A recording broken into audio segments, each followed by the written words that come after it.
What's going on, everybody? Welcome back to the channel.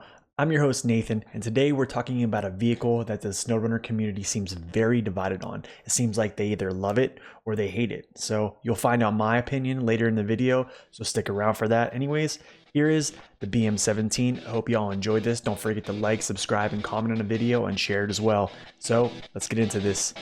Roll the tape.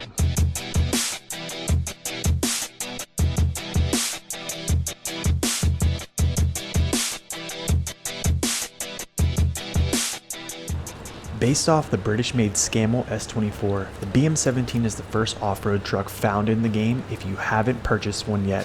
This broke-down vehicle is stuck in some trees on the southwest side of Alaska's Northport area.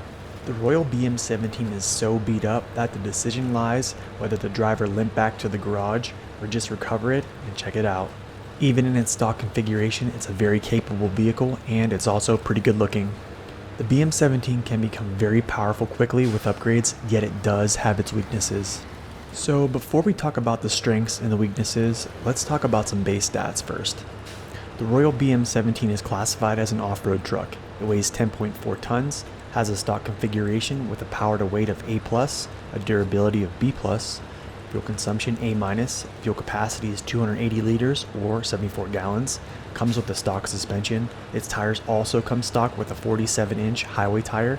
It has all-wheel drive that is switchable, and it does not have DIFF Lock. Alright, let's dive into the pros and cons of the Royal BM17. Per usual, bad news first, so coming in at number 1, no differential locking. Having switchable or always-on DIFF Lock is of great need when it comes to mud performance. The Royal just simply does not have this option, which essentially renders low gear unusable due to all the tires not spinning. In my experiments, I found that with the off-road gearbox, low and low minus are ineffective when in mud. However, low plus and auto actually give enough power to the drivetrain to turn all the tires and progress through that mud. I purposefully used the same routes I did on my GMC MH95 video to test performance, and the lack of DIFF Lock on the BM17 slows it to a crawl. Upon research, there is speculation that the Royal acts as if it has a limited slip differential, but if truly bogged down, behaves like an open differential. So if the speculation is true and there is some type of differential baked in, it would explain the decent performance despite not having lockers. Watching the GMC MH9500 destroy the BM17 on the same routes just is a really big downside to me. In my opinion, this is truly the biggest performance downside, which is why it has merited itself number 1 on the downsides list. Downside number 2, no mud tires. As I'm sure I've mentioned before that a lot of the North American vehicles cannot equip mud tires, and the BM17 is not exempt from that list. Although with the upgraded suspension giving it better ground clearance and larger tires, the vehicle's lack of wide mud tires compounded struggles in deep areas. I believe performance would increase with a tire upgrade like most off-road trucks in Russia. The performance difference between off-road tires and mud tires is notable. So hopefully in the future the developers remedy this, but I wouldn't hold your breath. And number 3 on our downsides list, sporadic performance. Something I've noticed about the Royal is that it's very sporadic on its performance. Sometimes it'll surprise me with its power and traction with heavy loads, and other times it will just get bogged down. Some of this is attributed to its weight only being 10.4 tons with an S+ power rating, which can dig ruts and holes, halting all progress. It is, however, the number 7 heaviest vehicle in the off-road truck class, outweighing notable vehicles like the ANK Mark 38, the Voron AE 4380, and the International Paystar 5070. So subjectively, I just feel that it lacks consistency. It's just weird how in some areas it crushes and other areas it struggles. It's kind of like a box of chocolates, you just never know what you're going to get. Downside number 4, its hangover catches on obstacles. The race suspension upgrade will help mitigate the downside of crunching your engine due to fast movement in areas with ruts, but just be prepared for it seldomly. These sporadic occurrences can actually upend your truck or disconnect trailers due to the sheer impact. The Royal's power has such a punch that you'll get going so fast that small ruts and holes just get slammed into by your front end. In areas of constant changing terrain, it's just best to slow down. Coming in at number 5 downside, heavy semi-trailers in harsh areas. Like mentioned in downside number 1, I've compared the GMC MH9500 and the Royal by driving them on the same routes with cargo, and I can't help but notice the BM17 struggles. This downside really drove home the need for differential locking. In my video of the GMC, it practically walked through areas with DIFF Lock, less power to weight, and less gross vehicle weight. Now with all that being said, keep in mind that the GMC MH9500 is a highway truck, and the BM17 is an off-road truck. This shouldn't be happening. When driving the same areas with the Royal, I did find myself using the winch a lot just to get through. Although I must mention that it did climb Smithfield Dam's Hill without a hiccup like the GMC MH9500, but its mud performance under heavy semi-trailer load just struggles. And finally, number 6 downside, it's tippy. Alright, look, we all love race suspensions in SnowRunner, because most of the time it means you get bigger tires. The downside of the Royal BM17 is that it's kind of top heavy, and the addition of the suspension upgrade will give you bigger tires, yes, but also less stability.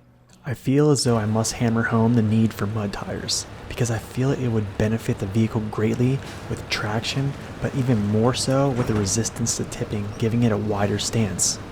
I've used this vehicle in my hardcore playthrough without the race suspension, and honestly, I like it a lot better to drive because it mitigates this risk. Finally, on to the good news. Here are the pros for the Royal BM17. Coming in at upside number 1, power. The first vehicle in game to boast the S+ power rating with the high, low saddles, or the metal detector add-on makes the BM17 appealing. Without a doubt, the BM has a powerful engine. That same engine is shared with the Dairy Longhorn 4520, the Freightliner M916A1, and the Cat CT680. According to some sources, this engine is in the top 10 most powerful in the game.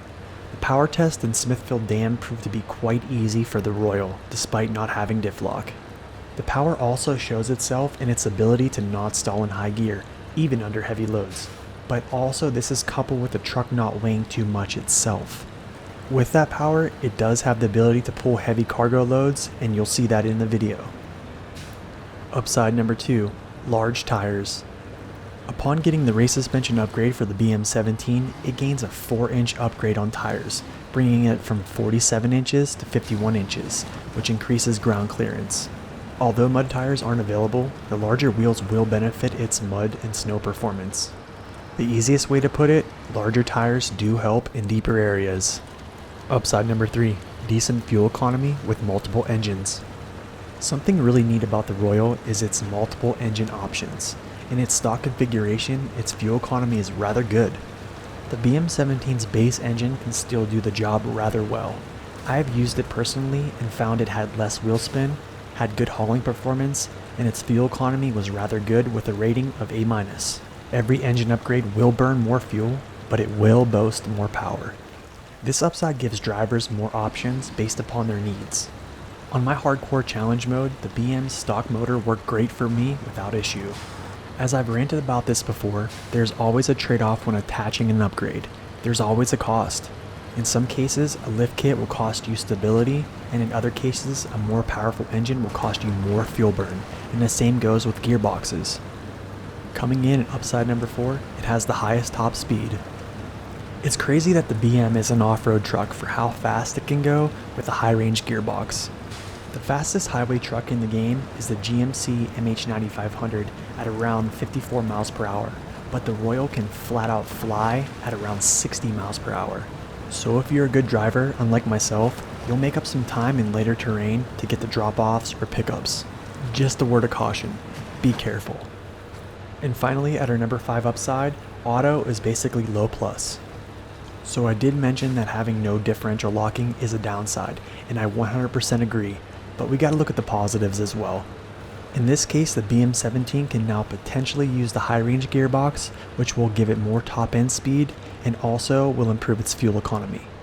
Because low gear and low minus struggle to drive axles in mud, auto or low plus will do just fine, and you'll see that in the video as well. In my opinion, both auto and low plus seem to allow the engine to drive more power to the wheels that keep the forward movement. So in conclusion, in my humble opinion, the Royal BM17 is a breath away from being able to compete with the elite off-road vehicles. If given always-on differential locking and the Tegas tires, you might see this vehicle rival that very same truck. Its lack of mud tires and differential locking hold it back to the point that it will get outperformed by vehicles that aren't even in its classification, like the GMC MH9500. After testing the BM, I wouldn't use it to haul semi-trailers through rough areas.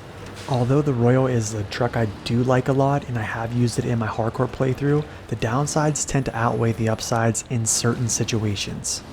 In truth, if the developers ever decided to upgrade the BM17 with mud tires and differential locking, I think it would take a spot on my top 10 best vehicles in the game. I hope this review gave you a fresh new perspective on the Royal BM17. Please smash the like button, leave me a comment on what truck you want to see next. Definitely share the video with someone who is struggling with the game, and subscribe to the channel so you don't miss any future content. Hope y'all have a wonderful day, God bless, and stay upright.